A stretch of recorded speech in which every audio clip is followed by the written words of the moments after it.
한반도와 멀리 떨어진 중국 남부의 한 지방에는 백제 마을, 백제형, 백제호 등 옛 백제의 식민도시의 흔적이 남아있습니다.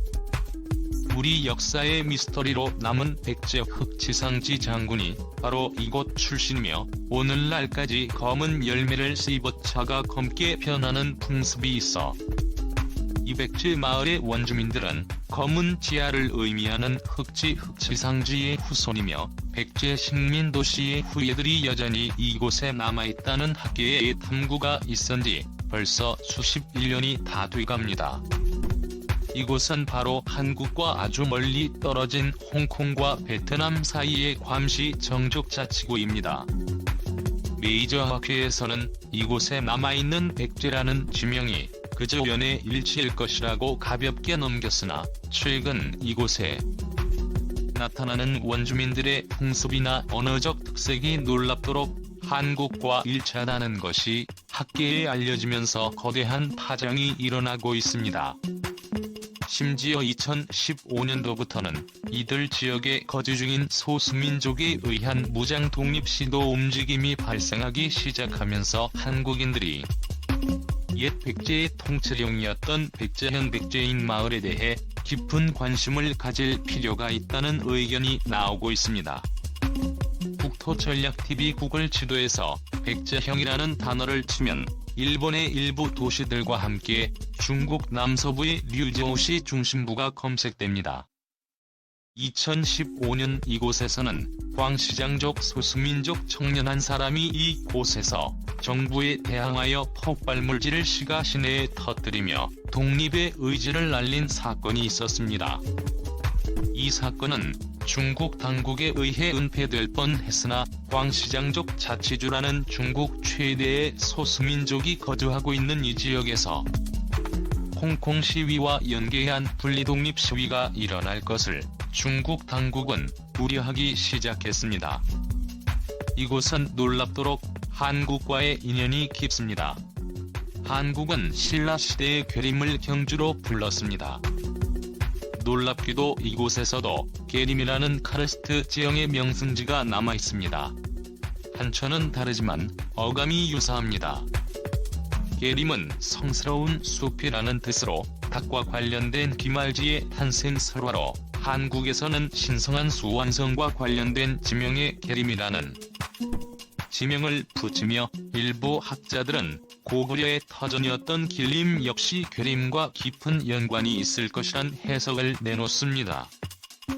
놀랍게도 광시 정족 자치주에서도 계림이라는 지명이 남아있으며 2006년부터는 한국 메이저 역사학계에서는 입국이 인근에 백제현, 백제호, 백제와 관련된 지명이 있는 곳에 대해서 집중 연구를 하기 시작했습니다.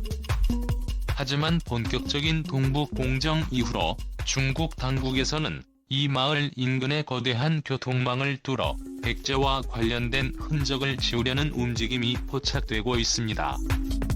조용하던 시골 마을에 거대한 고속도로가 뚫리면서 이제 백제라는 지명이 없어질지 모르는 상황입니다. 그뿐 아니라 이곳은 뮤족이라는 한국어와 동일한 문법 구조에 유사한 언어 구조를 갖고 있는 중국에서 가장 큰 규모 중 하나의 소수민족이 바로 이 지역 인근에 거주하고 있고 또 티베트 쪽의 잠족이 이곳에 거주하고 있습니다.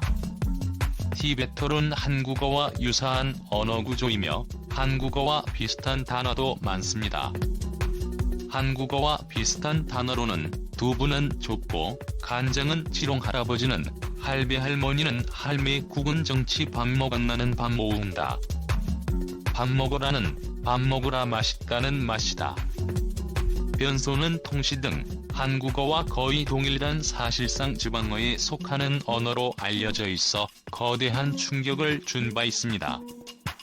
어떻게 보면 제주어보다 한국어와 더 유사한 특색이 있는 언어가 바로 티베트 계통의 언어로 바로 이 백제 관련된 지명이 많이 나오는 괌시청족 자치주에서 이러한 언어가 사용됩니다. 이 때문에 일부 광시장족 자치주는 한국 학계의 집중 조명을 받고 있는 상황입니다. 그런데 이 지역에서 2014년 홍콩 우산혁명이 일어난 이후로부터 2015년에 광시 정족 자치주 류저우시에서 폭발 사건이 일어나 아파트 건물 일부가 무너지는 사고가 있었습니다. 당초 중국 당국은 단순한 가스 폭발 사고로 마무리 지으려 하였으나 중국 공안 당국은 분리독립 세력이 소행이 아니라고 부랴부랴 언론 통제가 일어난 바 있습니다.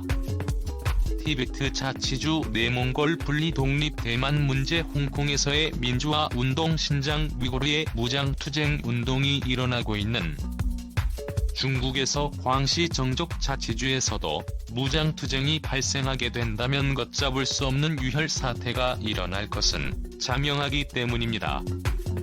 그런데 이곳에서 연달아 소포 등을 활용한 폭발 사건이 일어나면서 광시 정족 자치주에서도 분리독립 조짐이 본격적으로 확산되고 있다는 분석이 나오고 있습니다.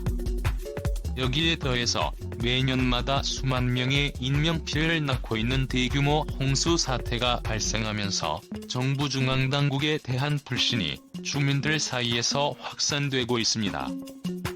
이 때문에 중국 주만 당국에서는 부랴부랴 경제개발 계획을 발표할 홍콩과 광시 정족 자치주 내륙을 연결하는 초대형 문화개발 사업을 중국 역사 1000년 만에 시동을 걸고 나서고 있고, 또 대규모 수리시설 확충을 통해서 홍수 피해 예방에 나설 것을 최근에서야 부랴부랴 천명하고 나서고 있습니다.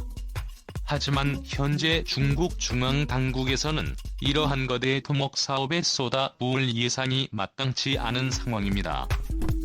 중국에서 그나마 경기를 유지하고 있던 부동산 경기는 거품이 확 식어버린 상황이고, 전국에는 수천만 채의 집들이 텅텅 비어버릴 뿐 아니라 중국 최대 부동산 건설 기업인 헝다 사태까지 발생하면서 이러한 대규모 부동산 개발 사업은 사실상 불가능하다는 분석이 제기되고 있습니다.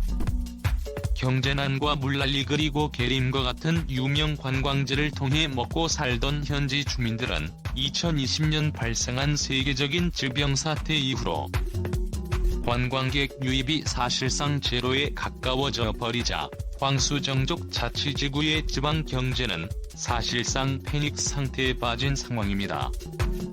하지만 이렇게 지역 내에서 정부에 대한 불평불만이 높아지고 부분적인 무장투쟁 움직임이 벌어진다고 하더라도 광시 정족 자치주가 분리독립한다는 것은 사실상 어려운 것이 사실이고, 더더욱 이 한국의 지정학적 개입은 다소 무리가 있습니다. 해당 일대가 아무리 백제의 옛 식민 영토였다고 하더라도 현재의 한국에서 개입하기에는 너무 거리가 먼 상황입니다. 뿐만 아니라 티베트처럼 뒤에 인도라는 거대한 세력이 있어서 배후에서 지원해줄 외세 세력과 접하고 있다면 모르겠지만 놀랍게도 그럴 만한 나라가 있습니다. 바로 베트남입니다. 광시 정족 자치주의 분리독립을 바라는 것은 다름 아닌 베트남입니다. 그동안 베트남은 중국과 직접 국경을 맞대고 있는 것을 매우 꺼려했습니다.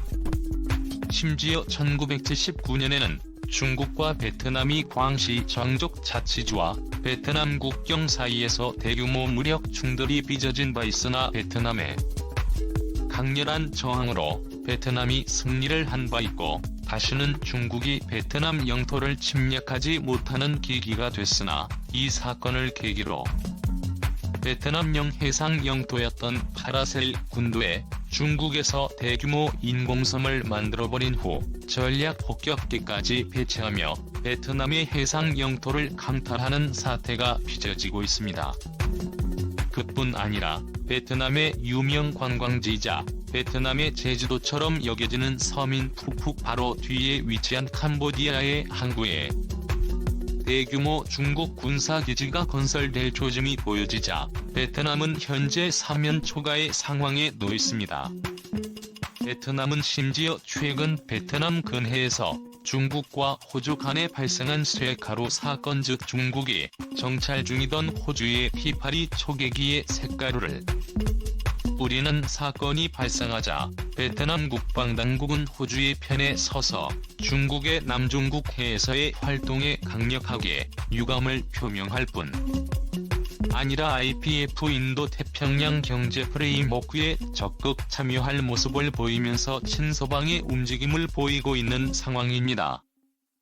특히 광시장족 자치주는 오랜 기간 베트남의 5국의 영토였던 지역으로서 일부 베트남 국수주의자들로부터는 이 지역을 마치 한국인들에게 만주와 같은 수복해야 할 고토처럼 여기고 있는 상황이고 청나라 말기에도 이곳에서 청나라를 뒤집어 엎어버린 사건이었던 태평천국의 난이 광시 장족 자치구에서 발생했다는 점 때문에 최근 들어 해당 자치구 내에서 발생하는 불미스러운 폭발 사건과 관련하여 중국 당국은 유심히 해당 지역을 지켜보고 있는 상황입니다.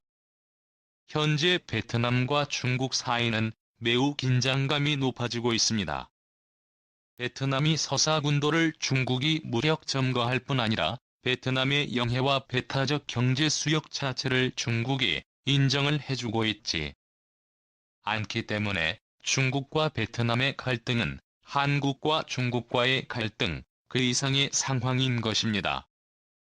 심지어 중국의 수많은 기업들이 베트남으로 이전을 하고 있을 뿐 아니라 베트남이 서방과의 연대를 추진하고 있고 미얀마 문제에 있어서도 동남아시아에서는 보기 드물게 이례적으로 군부를 규탄하는 입장으로 바뀌어버린 상황입니다. 이러한 상황에서 베트남과 중국 사이에 무력 충돌이 발생하게 된다면 틀림없이 베트남의 옛 고토처럼 여겨지는 광시성족 자치주의, 분리독립 문제의 완충지대화 문제가 국제사회의 수면 위로 떠오를 가능성이 매우 높습니다. 여기에 백제의 고토를 근거로 한국 측에서도 국제 문제에 있어서 개입해볼 수 있는 여지가 있을 것으로 분석됩니다. 한국은 그동안 남중국 해에 있어서 끼어들 만한 이권이 마땅치 않았는데 만약 베트남과 중국 사이에 무력 충돌이 발생하고 해당 지역이 국제 분쟁 지역이 된다면 한국이 부분적으로 개입할 여지가 있을 것으로 분석됩니다. 국토전략TV 오늘은 이걸로 마칩니다. 감사합니다.